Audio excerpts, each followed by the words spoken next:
দুটা নতুন উপাদান নিউ এলিমেন্টস আবিষ্কাৰ কৰা আৰু দুটা নোবেল বঁটা বিজয়ী বিজ্ঞানী গৰাকীক তোমালোকে চিনি পোৱা নে গোটেই পৃথিৱীখন সলনি কৰি দিয়া নিৰ্ভীক বিজ্ঞানী গৰাকী হৈছে মেৰী কিউৰী মৰমৰ ছাত্ৰ-ছাত্ৰীসকল আজি আমি অসম জাতীয় বিদ্যালয়ৰ সপ্তম শ্ৰেণীৰ ইংৰাজী বিষয়টোৰ 7 নম্বৰ লেসন মেৰী কিউৰী এই বিষয়ে আলোচনা কৰিম প্ৰথমে ইয়াৰ সাৰাংশটো বুজিম তাৰ পিছত এই পাঠটোত থকা গোটেই প্ৰশ্ন উত্তৰবিলাক আমি ধুনীয়াকৈ আলোচনা কৰিম লিখিম তোমালোকে ভিডিওটো শেষলৈকে চাবা কতো না যাবা যিমান প্ৰশ্নবিলাক আছে আমি গোটেই প্ৰশ্নৰ উত্তৰখিনি ভালকে এটা এটাকৈ আলোচনা কৰিম আৰু লিখিম Hello dear students, welcome back to your dear teacher channel. বলা আমি পলম নকৰাকৈ ইয়াৰ সাৰাংশটো প্ৰথমে বুজি লওঁ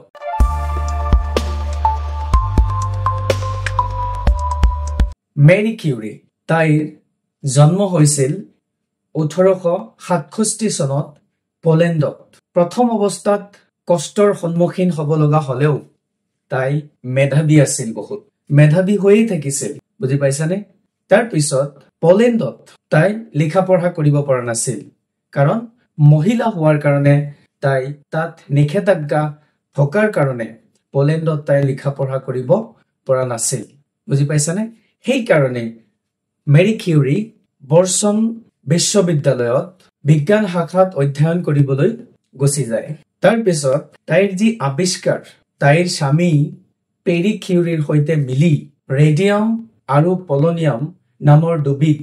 নতুন এলিমেন্টস নিউ এলিমেন্টস আৱিষ্কাৰ কৰিছিল পিছত তেওঁৰ এই আৱিষ্কাৰবিলাক কেন্সাৰ চিকিৎসা আৰু উন্নত পদাৰ্থ বিজ্ঞানত ব্যৱহাৰ কৰা হৈছিল তাইৰ কৃতিত্বৰ ভিতৰত কি কৃতিত্ব তাই লাভ কৰিছিল জানানে বিশ্বৰ ভিতৰত প্ৰথম নোবেল বিজয়ী মহিলা গৰাকী হৈছে মেৰী কিউৰী দুটা ভিন্ন বিজ্ঞান বিভাগ ফিজিক্স আৰু কেমিষ্ট্ৰি নোবেল বঁটা লাভ কৰা প্ৰথম গৰাকী প্ৰথম বিশ্বযুদ্ধৰ সময়ত তাই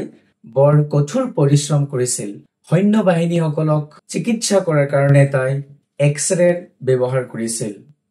দীৰ্ঘদিন ধৰি বিকিৰণৰ সংস্পৰ্শত থকাৰ কাৰণে 1934 চনত তাইৰ মৃত্যু হয় মৰমৰ ছাত্ৰ-ছাত্ৰীসকল মেৰী কিউৰীৰ এই পাঠটোৰ আৰু মেৰী কিউৰীৰ বিষয়ে চমুকে সাৰাংশ হৈছে এইখিনি এতিয়া আমি এই পাঠটোত থকা গোটেই প্ৰশ্নৰ উত্তৰখিনি আলোচনা কৰিম লিখিম তোমালোকে ভিডিওটো শেষলৈকে চোৱা আৰু যদি ভিডিওটো হেল্পফুল হয় বুলি ভাবা তেতিয়াহলে সবেই লাইক কৰি দিয়া আৰু তোমাৰ ক্লাসমেটছলৈ শেয়াৰ কৰি দিয়া আৰু যোনে যোনে নতুন চাই আছা তেওঁলোকে চেনেলটো সাবস্ক্ৰাইব কৰিবলৈ নাপাহৰিবা মাই ডিয়াৰ ষ্টুডেন্টস চোৱা এই লেসনটোৰ পৰা আমি পঢ়ি যিখিনি কথা বুজি পাইছো তাৰ ওপৰত ভিত্তি কৰি আমাক কিছুমান প্ৰশ্ন দিছে সেইখিনি প্ৰশ্নৰ উত্তৰ আমি এতিয়া কৰিবলৈ ওলাইছো এনসাৰ ইন কমপ্লিট সেন্টেন্সেস এই প্ৰশ্নৰ উত্তৰবিলাক আমাক সম্পূৰ্ণ বাক্যত দিব দিছে এক নম্বৰ প্ৰশ্ন হৈছে when and where was Mary Curie born কি কৈছে যে মেৰী কিউৰীৰ জন্ম ক'ত আৰু কেতিয়া হৈছিল কেতিয়া জন্ম হৈছিল আৰু ক'ত হৈছিল তো আমি পাইছো হয়নে নহয় যে Marie Curie was born on 7th November 1867 in Warsaw Poland পোলেণ্ডৰ ৱাৰ্ছত 7 নৱেম্বৰ 1867 চনত তাইৰ জন্ম হৈছিল then under the control of the Russian empire তাৰমানে তেতিয়া এই ৱাৰ্ছখন মানে পোলেণ্ড ৰাছিয়াৰ অধীনত নিয়ন্ত্ৰণত আছিল সেই সময়ত বুজি পাইছানে তাৰ পিছত 2 নম্বৰ প্ৰশ্ন কৈছে what was Mary Curie's birth name Mary কিউৰীৰ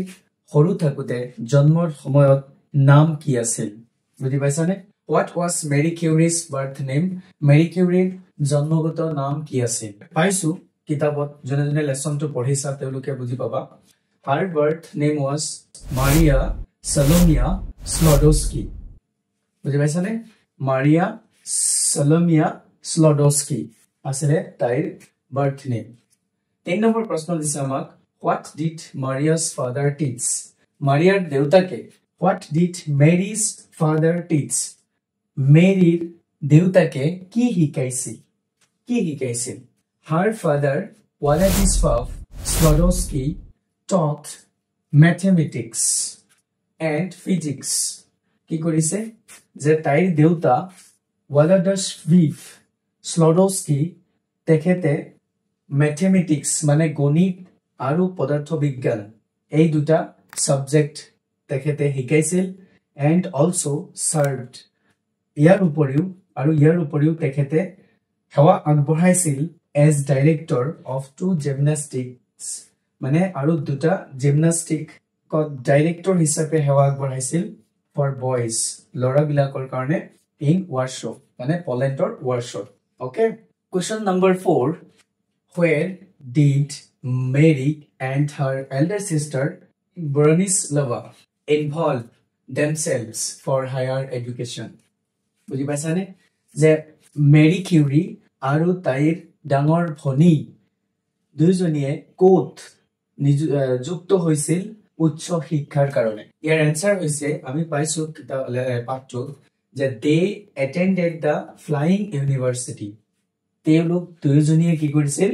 flying ইউনিভাৰ্সিটিত উপস্থিত হৈছিল a clandestine institution in Poland that allowed women to pursue higher education. Eta clandestine institution Polandot jitue niki mohila hokolok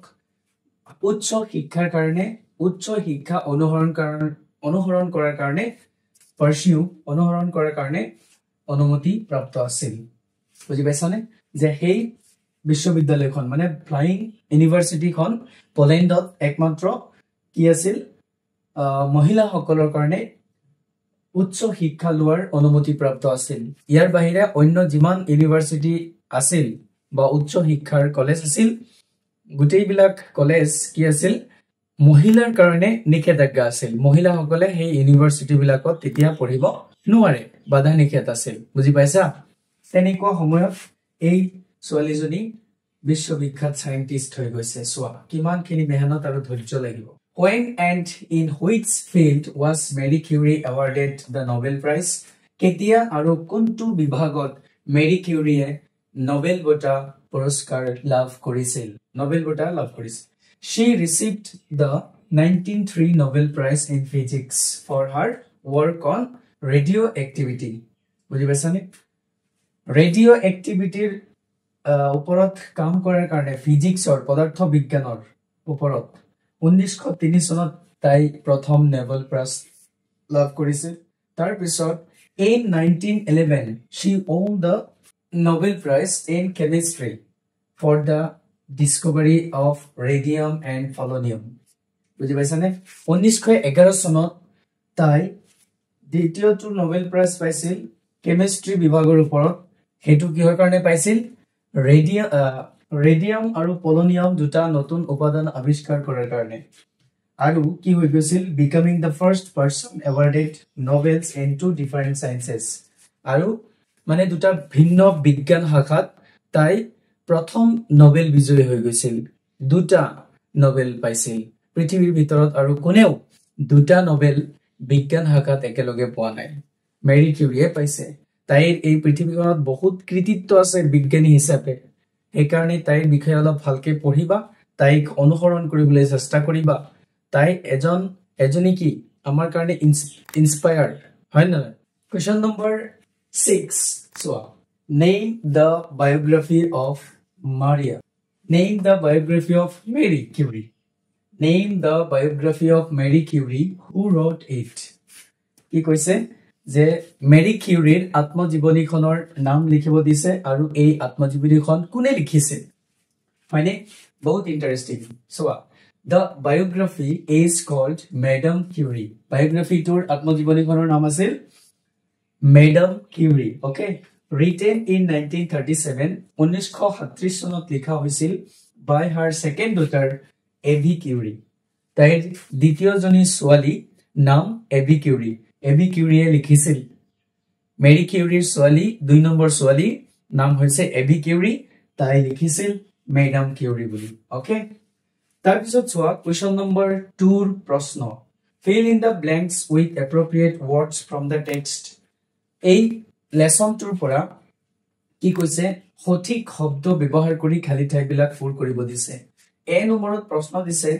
Maria's father was the director of 2 workshops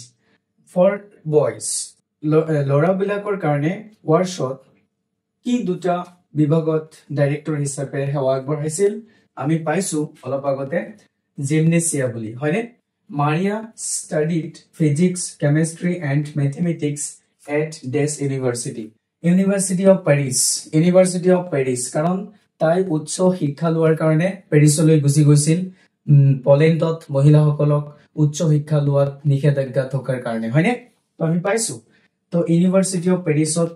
পঢ়িছিল এই physics chemistry and mathematics okay question number 2C চোৱা Mariya married ডেশ মেৰি কিউৰীয়ে কাক বিয়া পাতিছিল আমি জানো হয় নহয় পেৰি কিউৰীক বিয়া পাতিছিল আৰু তেখেতৰ তাইৰ স্বামী এজন আছিল পদাৰ্থ বিজ্ঞানৰ হেড সৰ্বনী ইউনিভাৰ্চিটিৰ এজন অধ্যক্ষ আছিল লেবৰেটৰী হেড আছিল বুজি পাইছা পেৰি কিউৰীক বিয়া পাতিছিল মেৰি কিউৰীয়ে তো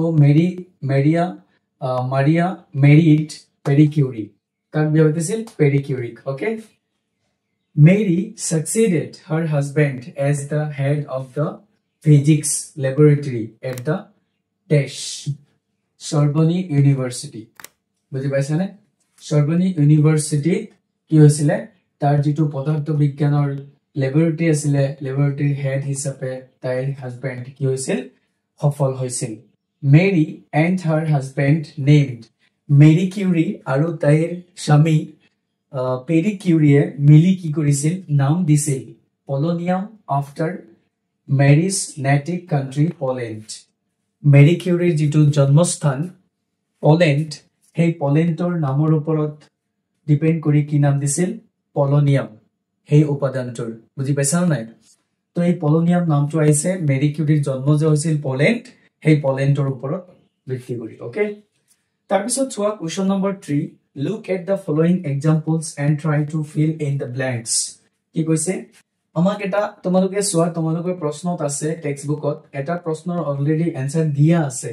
আমাক কি কৈছে নাম দিব দিছে খালি ঠাই পূৰ কৰিব দিছে সেই এক্সাম্পলটো চাই এক্সাম্পলটো তোমালোকে চাই লবা কি আছে The people of England are called dash তাৰমানে ইংলেণ্ডত বসবাস কৰা লোকসকলক কি বুলি জনা যায় ইংলিশ কি বুলি জনা যায় ইংলিশ বুলি জনা যায় কাৰণ ইংলিশ তেওঁলোক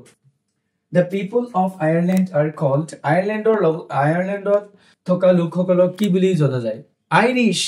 যেনে ইণ্ডিয়াত থকা লোকসকলক কি বুলি জনা যায় ইণ্ডিয়ান কি বুলি জনা যায় ইণ্ডিয়ান সেম তেনেকে আয়াৰলেণ্ডত থকা লোকসকলক কি বুলি মতা হয় আইৰিশ বুলি মতা হয় The people of Sweden are called সুইডেনত থকা লোকসকলক কি বুলি কোৱা হয় Swedish কি কোৱা হয় Swedish okay The people of Great Britain are called মানে Great Britainত থকা লোকসকলক কি বুলি মতা হয় British কি বুলি কোৱা হয় British বুলি মতা হয় তো এইখিনি আছিল এই পাঠটোত থকা প্ৰশ্ন মৰমৰ ছাত্ৰ-ছাত্ৰীসকল My dear students if you found this video helpful please hit that like button share with your classmates and subscribe My dear students, press the bell icon for more educational videos. Keep learning and stay confident. Thank you. Bye-bye.